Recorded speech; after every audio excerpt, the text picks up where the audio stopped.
Hello everyone, welcome back to the new session of do you speak English, जो कि हमारे इस course का टाइटल है। और इस कोर्स का जो सबसे बेसिक और मेन फोकस है ना, वो ये है कि यहाँ हम इंग्लिश को हिंदी में सीख रहे हैं। इसका मतलब ये नहीं है कि मैं आपको हिंदी पढ़ाऊँगी।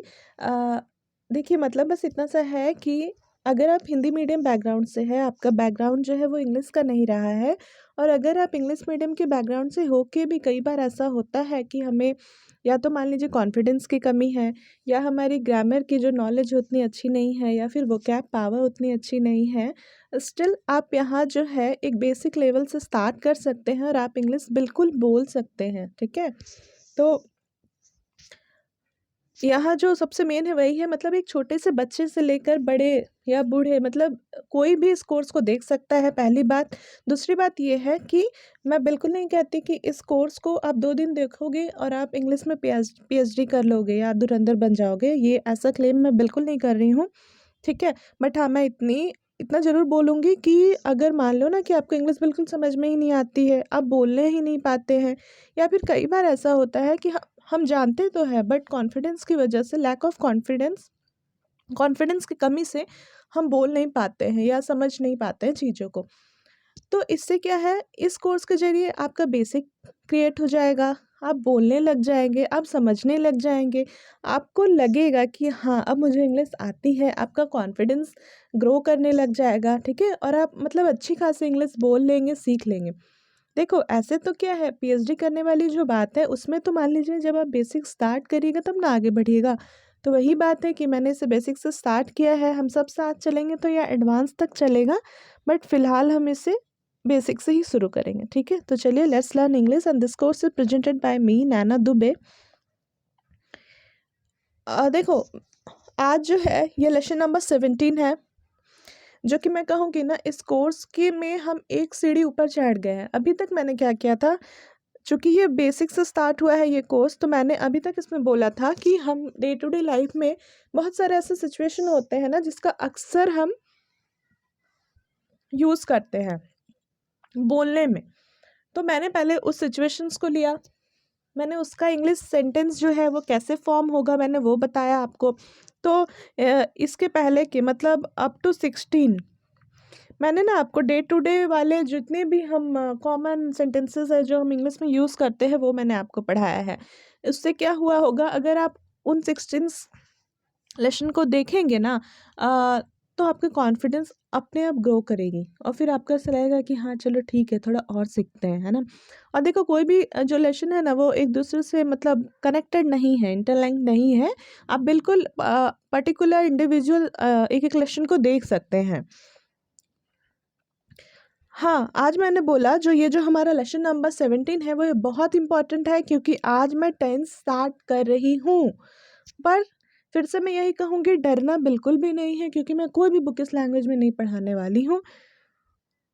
इसलिए डर क्यों रहे हो, बिल्कुल मत डरिए। एक बार हमें बस कोशिश करनी है, आप एक बार समझ के देखिए, कहीं कोई डाउट हो तो आप कमेंट में पूछिए। मैं बहुत कोशिश कर रही हूँ कि इसे बहुत ही ईजी वे में पढ़ाऊँ आपको। कोई भी बुक इस लैंग्वेज नहीं होगा, इसलिए कौन कहता है कि आसमां में सुराख नहीं हो सकता, कौन कहता है कि आसमां में सुराख नहीं हो सकता, एक पत्थर तो तबीयत से उछालो यारो। तो जो कुछ भी है ना, सब आपकी तबीयत पर डिपेंड करती है। आपका लगन, आपका डेडिकेशन, ये बिल्कुल और कुछ सी कोई भी बैकग्राउंड पे डिपेंड नहीं करता है कि आप इंग्लिश मीडियम के हैं, आप हिंदी मीडियम से हैं, आप नहीं बोल पाएंगे, ऐसा कुछ नहीं है। सब कुछ आपकी तबीयत पे डिपेंड करती है। अगर आप सीखना चाहते हैं ना, तो यू कैन ईजली लर्न। ठीक है, चलो स्टार्ट करते हैं। देखो, ये ना कुछ बेसिक सा मीनिंग है जो मैं हमेशा इस पेज को मर्ज करती हूँ, क्योंकि अभी जो आगे, अब हम जो आज से तो नहीं, आज मैं आपको बेसिक बता दूंगी टेंस का भी, और उसके बाद फिर जो नेक्स्ट लेसन से ना ये बहुत काम आने वाले हैं, क्योंकि हम इंग्लिश को सीखेंगे ही 6 मैजिकल सेंटेंस के फॉर्म में। ठीक है, तो देखो, ये बस ऐसे जान के रखो, जो चूंकि ये बेसिक कोर्स है इसलिए।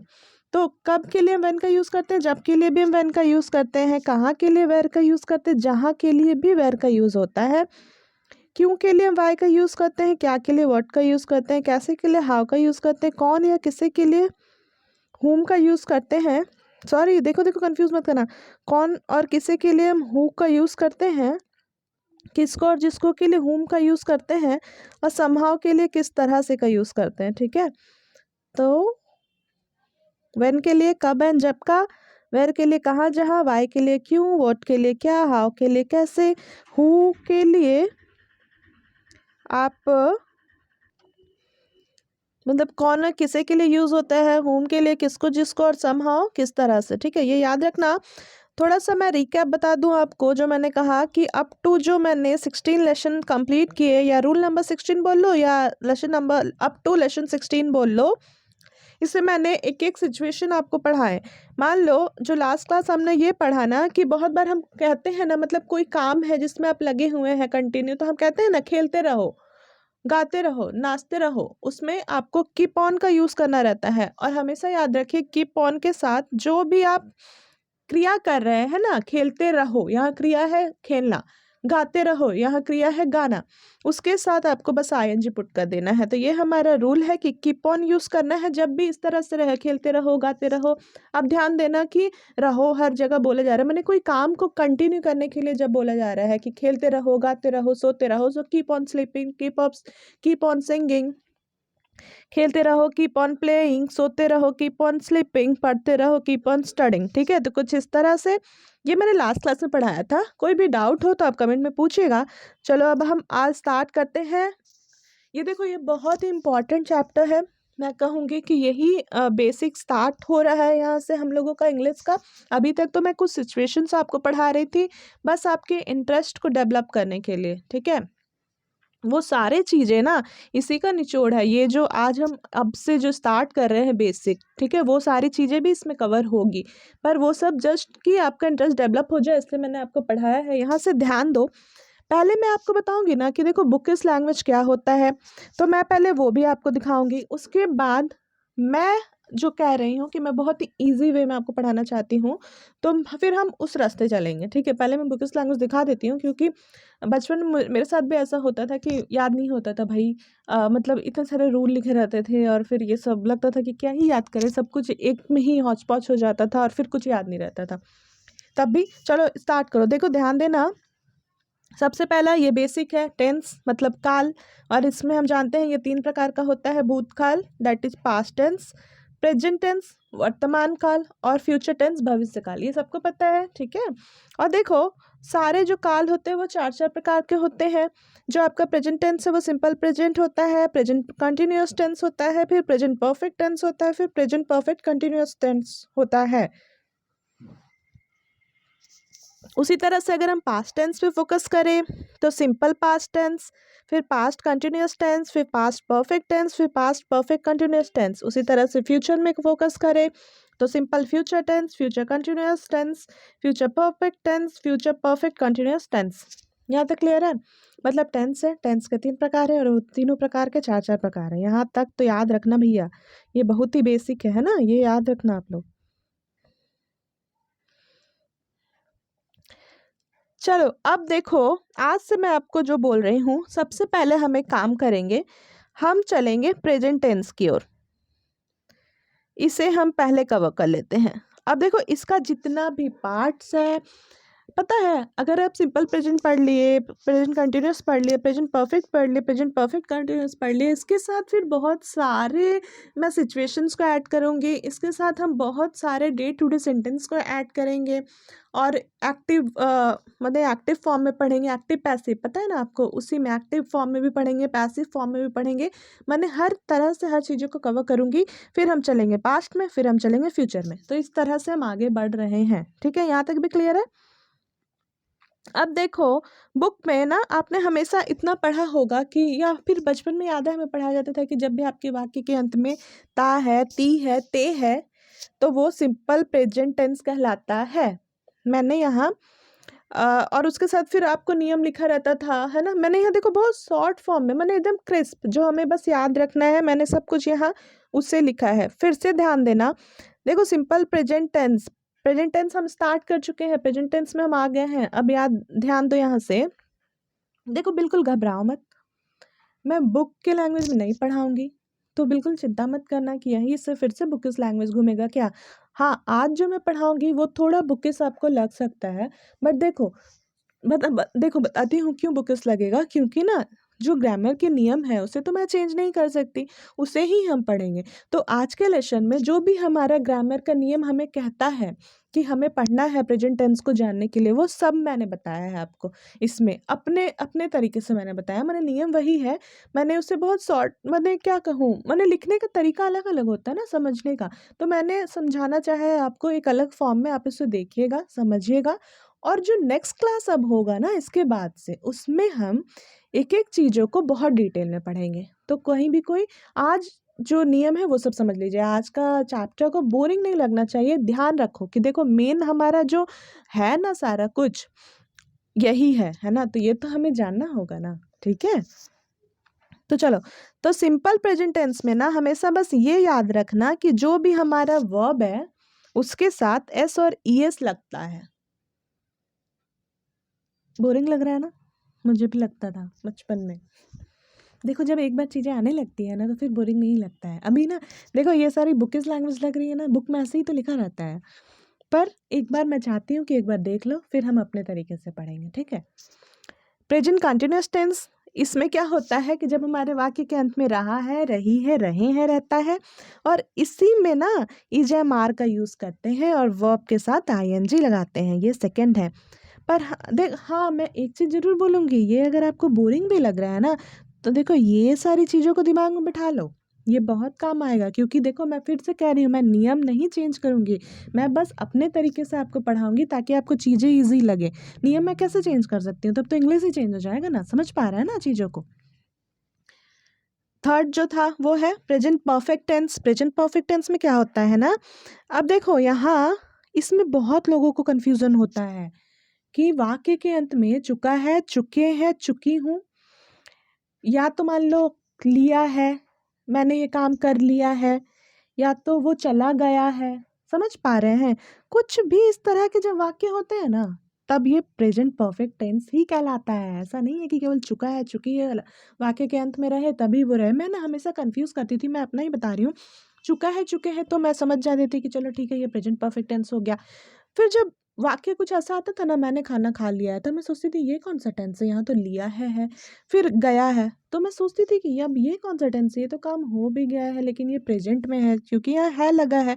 यही कन्फ्यूज़न होता था, इसे ही मैं कह रही हूँ कि बहुत डिटेल में पढ़ेंगे, बट पहले जो हमारा जो मतलब बेसिक का जो क्या कहते हैं उसे स्टार्ट है जो, है ना?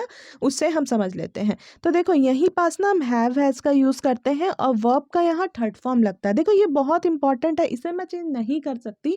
इसे तो आपको ध्यान में रखना होगा कि जब भी हम हैव हैज़ लगाते हैं तो वर्ब का थर्ड फॉर्म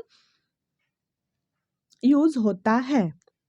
देखो ये यहाँ मैंने बोला ना हम बहुत ईज़ी वे में पढ़ेंगे, तो देखो मैंने यहाँ एक चीज़ आपको क्लियर किया, चुका है, चुकी है के अलावा भी लिया है, गया है, इस तरह के वाक्य होते हैं ना, तब भी प्रेजेंट परफेक्ट टेंस ही होता है वो। चौथा, हैव बीन या हैज़ बीन। देखो देखो मेरी हैंडराइटिंग बिल्कुल अच्छी नहीं है, इसलिए मैं बोल-बोल के भी पढ़ा रही हूँ एक-एक चीज़ को, ताकि आप नोट डाउन भी कर रहे हो ना, तो कहीं भी कोई डाउट हो तो कमेंट में पूछना ज़रूर।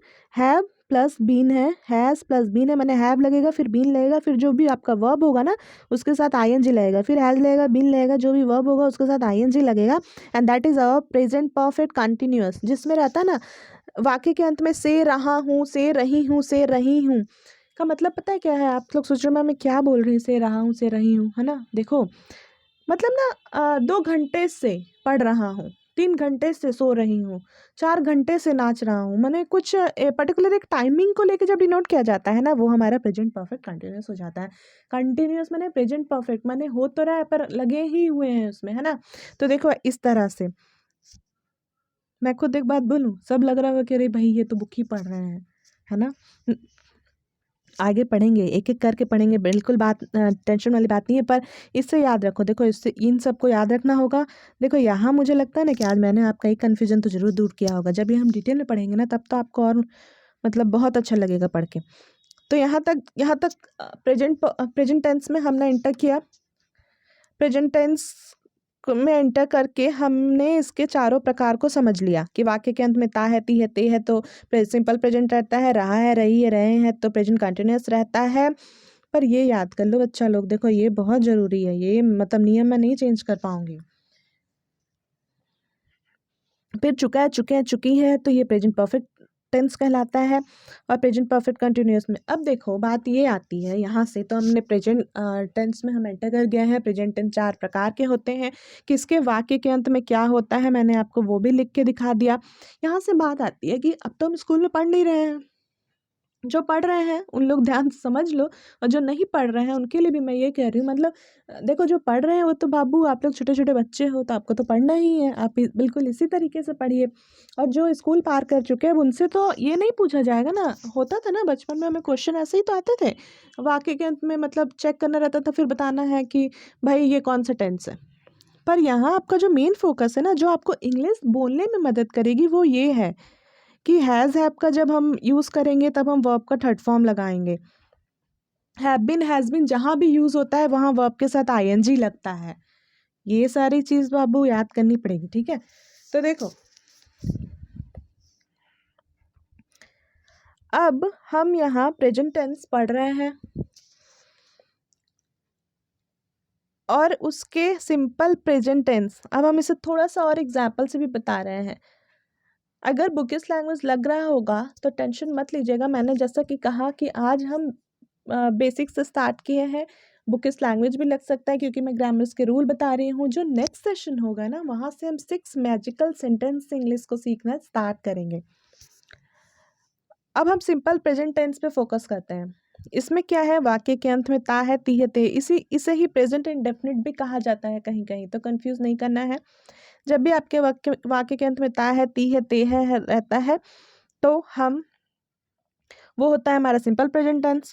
और जैसा कि आप देख पा रहे हैं, मैंने आपको स्टार्टिंग में भी बताया था ना कि वर्ब के साथ एस ई एस लगता है, और यहाँ भी आप देख ही पा रहे हैं, यहाँ देख रहे हो ना। तो यहाँ एग्जाम्पल है, मान लो ता है, ती है, ते है, मैंने मैं खेलता हूँ तो वाक्य के अंत में ता आया, मैं खेलता हूँ। सो आई प्ले, आई के साथ थोड़ा सा समझना, आई के साथ अगर यहाँ आई है तो वर्ब वही रहता है, ही के साथ वर्ब में एस लग जाता है। ही के साथ नहीं, ही और सी सबके साथ ही एस लग जाता है, पर ये सब ना वर्ब का रूप है। मतलब देखो यहाँ जो आपका वर्ब है वो एडजेक्टिव है, यहाँ वह जाती है तो सी गोज, ठीक है, यस लग गया, गो का तो गोज ही है ना, तो इसीलिए जैसे ही प्लेज यहाँ वर्ब के साथ एस लग गया। मुझे पता है आप कहोगे कि मैम ये तो बुक वाला लग रहा है, पर इसके बाद से ये थोड़ा सा बेसिक है, आपको पढ़ना ही पड़ेगा, इसमें मैं कुछ नहीं कर सकती हूँ। देखो दूसरा present continuous tense is am are है, इसमें याद रखना नियम वही चीज़ है जो मैंने आपको क्रिस्प करके आगे लिख दिया है ना। ये दोनों पेज को भी अगर आप क्या कहूँ दिमाग में बैठा लोगे ना तो एक बार क्या होगा कि हम रूल समझ लोगे, रूल समझ जाओ इसमें, बस और कुछ नहीं। इसी को मैंने एग्जाम्पल दे दे के थोड़ा पढ़ा दिया है कि भाई ये रहा है, रही है, रहे हैं, रहेगा, तो वहाँ इज एम आर का यूज़ होता है, और जो भी वर्ब होता है उसके साथ आईएनजी का यूज़ करते हैं। आई के साथ हमेशा एम यूज़ होता है, ही सी इट के साथ इज यूज़ होता है, एंड यू वी देम के साथ हम आर का यूज़ करते हैं। देम नहीं, दे होगा, दे होगा, ठीक है। यू वी दे के साथ हम आर का यूज़ करते हैं, तो यहाँ और वर्ब के साथ हम आईएनजी को ऐड करते हैं, यही हमारा नियम है प्रेजेंट कंटिन्यूअस टेंस का। इसका एग्जांपल आई एम प्लेइंग, तो देखो आई के साथ एम लगा और जो भी आपका प्लेइंग था उसके साथ आईएनजी लग गया, मैंने एम और जो वर्ब है उसके साथ हमने आईएनजी लगा दिया। इसी तरह ही इज़ प्लेइंग, तो ही के साथ भी इज़ लगता है और जो वर्ब है उसके साथ आपने आईएनजी लगा दिया। दे के साथ आर लगता है, सो दे आर प्लेइंग आर, और वर्ब के साथ आईएनजी लगा दिए, ठीक है। फिर प्रेजेंट परफेक्ट टेंस जो होता है ना, थर्ड नंबर, उसमें हमेशा हैज़ का यूज़ होता है, और कुछ इस तरह से वाक्य होते हैं, लिया है, चुका है, गया है, लिए हैं, चुकी है, गई है, चुके हैं, गए हैं, लिए हैं।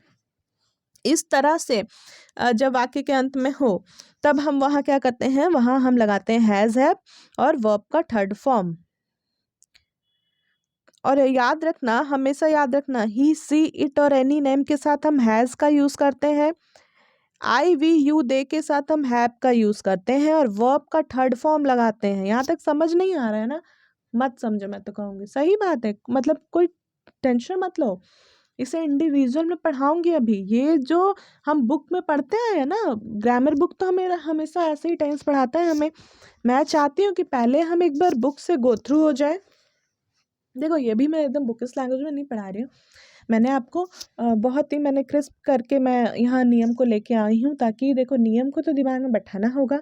आगे नेक्स्ट लेसन से ये बहुत ईजी लगने वाला है, तो थोड़ा सा धैर्य रखिएगा।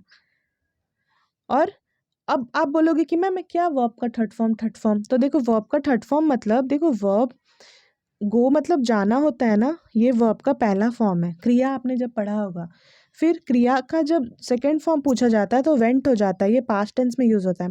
फिर थर्ड फॉर्म जो होता है वो गॉन होता है। इसी तरह से जब भी प्रेजेंट परफेक्ट टेंस की बात आती है, मतलब जब भी हैज़ हैव का यूज होगा, तो हमेशा थर्ड फॉर्म यूज करना है।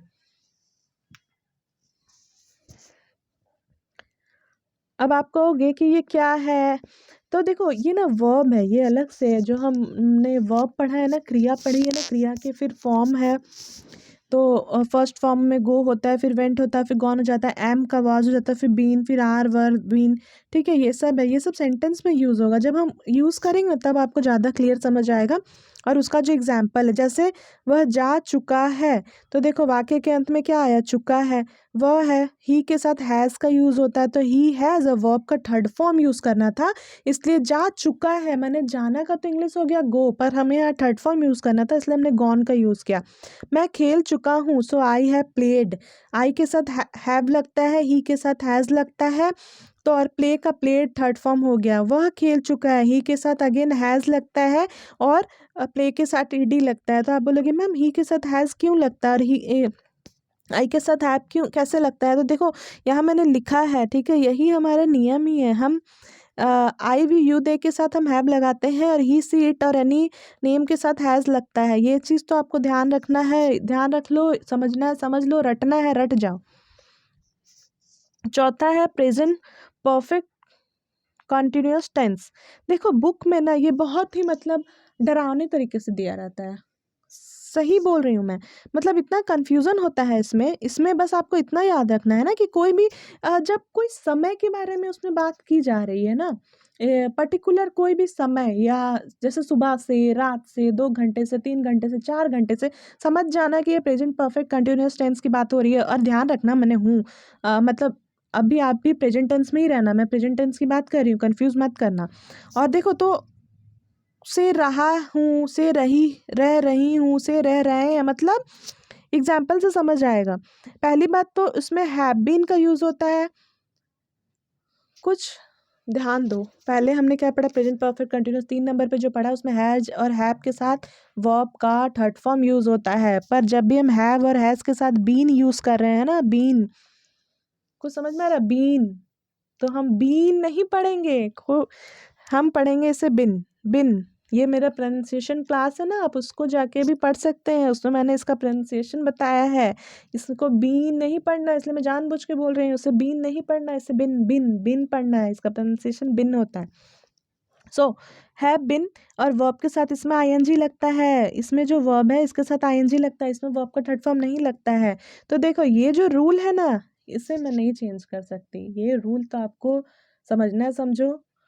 आप अगर समझ जाएंगे बहुत अच्छा है, समझिए ही, नहीं तो रट जाइए, नहीं तो दिमाग में बैठा लीजिए, कुछ भी कर लीजिए, ठीक है, बस इसको समझिए।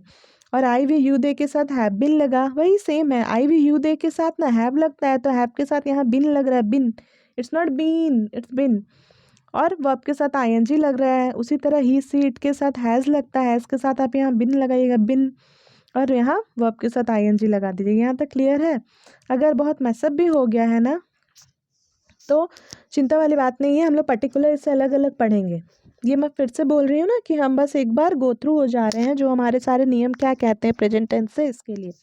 इसका एग्जाम्पल देखो, मैं खेल रहा हूँ, ये आपका सिंपल प्रेजेंट कंटिन्यूस टेंस है, रहा हूँ, रही हूँ, रहे हैं। तो आई एम और प्ले क्रिया के साथ हमने आईएनजी लगा दिया, ये हमारा नियम कहता है। पर अगर बोला जाए कि मैं 2 घंटे से खेल रहा हूँ, तब हम कहेंगे आई के साथ हैव, इसमें बिन लगता है, आई have been playing for 2 hours। ठीक है, तो ये हमारा हो गया प्रेजेंट परफेक्ट कंटिन्यूस टेंस। इतना ये कंफ्यूज करता है ये वाला टेंस ना, समझ में ही नहीं आता है कि भाई तुम बोलना क्या चाह रहे हो। तो हमेशा इसका सबसे शॉर्ट फॉर्म यही है कि इसमें समय के बारे में, कोई पर्टिकुलर समय के बारे में बात की जा रही है। देखो, से रहा हूँ, 2 घंटे से रह रहा हूँ, 2 घंटे से रह रही हूँ, है ना। मैं यहाँ 2 घंटे से रह रही हूँ या 2 घंटे से पढ़ रही हूँ, कुछ भी हो सकता है। और इसी तरह से मैं 1 महीने से इंग्लिश सीख रहा हूँ। यहाँ अगेन आप अगर नोटिस करेंगे, यहाँ फिर से एक पर्टिकुलर एक समय है 1 महीना का। सो आई के साथ हैव लगता है। आई have been learning English. Learn माने सीखना, सीख रहा हूँ ना, तो सीखना का लर्न होता है, उसको साथ ING लगाना था। So I have been learning English for 2 month. कुछ समझ में आया? तो इस तरह से आपको पढ़ना है। अब देखो, खुश हो जाओ क्योंकि ये ख़त्म हो गया। ये मैंने आपको एक ओवरव्यू दिया कि टेंस क्या होता है। टेंस 3 प्रकार के होते हैं, जो कि हमारा पास्ट, प्रेजेंट एंड फ्यूचर। फिर पर्टिकुलर सबके 4 पार्ट होते हैं। जैसे अभी हमने प्रेजेंट टेंस में हम इंटर कर गए हैं। प्रेजेंट टेंस के 4 प्रकार हैं: simple present, present continuous, present perfect continuous. उसके बाद मैंने चारों को आपको बताया कि वाक्य के अंत में उसका क्या है। उसके बाद मैंने बोला ता है, ती है, ते है, ये सिंपल प्रेजेंट है। अगर वो कहेगा कि रहा है, रही है, रहे हैं, तो ये प्रेजेंट कंटिन्यूअस है। अगर चुका है, चुके हैं, गया है, लिया है लगा होना चाहिए साथ में, ठीक है, याद रखना, है लगा होना चाहिए तभी वो प्रेजेंट में है। तो उस समय हम हैज़ और हैव और वर्ब का थर्ड फॉर्म यूज़ करते हैं। और चौथा जो हमारा नियम है वो है कि यही प्रेजेंट परफेक्ट कंटिन्यूअस, मतलब कोई पर्टिकुलर टाइम दे के बोल रहा होगा, रही हूँ 2 घंटे से, 3 घंटे से रह रहा हूँ, तो 4 घंटे से पढ़ रहा हूँ, तो ये हमारा प्रेजेंट परफेक्ट कंटिन्यूअस है। तो इस तरह से हमने एक चीज़ तो क्लियर कर लिया, सबका आपको नियम समझ में आ गया। फॉर 2 मंथ पर्टिकुलर अपना टाइम लिखिए, उसमें बिन का यूज़ कहाँ होता है। मैंने देखो नियम आप ना याद कर लो, मैं आपसे फिर से रिक्वेस्ट करूँगी कि नियम याद कर लो, समझ लो जो भी है।